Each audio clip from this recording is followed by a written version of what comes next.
ঐতিহাসিক পাগলা মসজিদের নাম কেউ শোনে নাই এমন মানুষ পাওয়া খুব কঠিন। সারা দেশ থেকে লক্ষ লক্ষ মানুষ এখানে আসে। কেউ কেউ আসে মানতের জন্য, আবার কেউ আসে ভ্রমণের জন্য।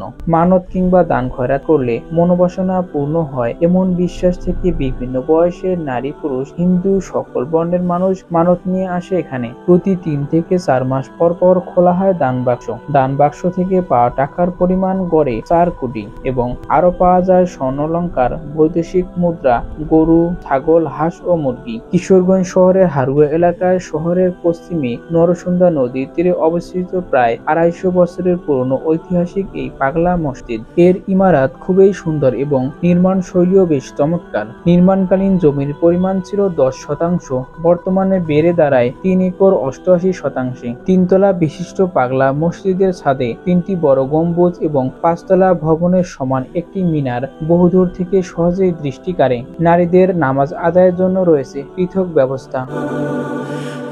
এবার আসা যাক মসজিদ নির্মাণের ইতিহাস।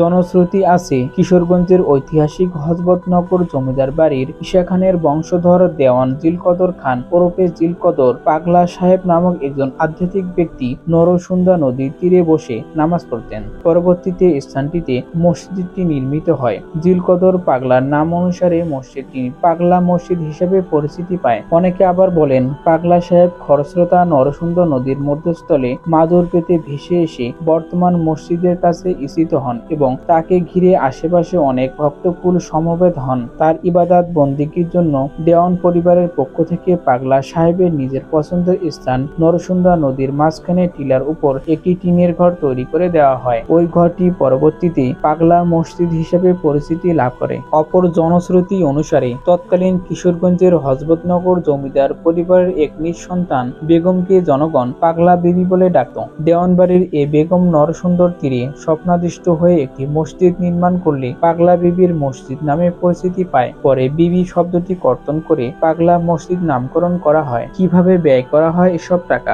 এই মসজিদের আয়ের একটা অংশ আশেপাশের অন্যান্য মসজিদ, মাদ্রাসা, ইতিমখানা সহ বিভিন্ন উন্নয়ন ও সেবামূলক খাতে ব্যয় করা হয়। এছাড়া 2002 সালে মসজিদের পাশে একটি হাফেজিয়া মাদ্রাসা প্রতিষ্ঠা করা হয়েছে। ক্যান্সার, কিডনি রোগে আক্রান্ত দরিদ্র ব্যক্তিদেরও এই তহবিল থেকে সাহায্য করা হয়। গত বছর করোনা চলাকালীন এই তহবিল থেকে সৈয়দ নজরুল ইসলাম মেডিকেল কলেজ হাসপাতালে কর্মরত 80 জন স্বেচ্ছাসেবক যারা করোনা রোগীদের সেবায় কাজ করেছেন তাদের অনুদান দেওয়া হয়েছে।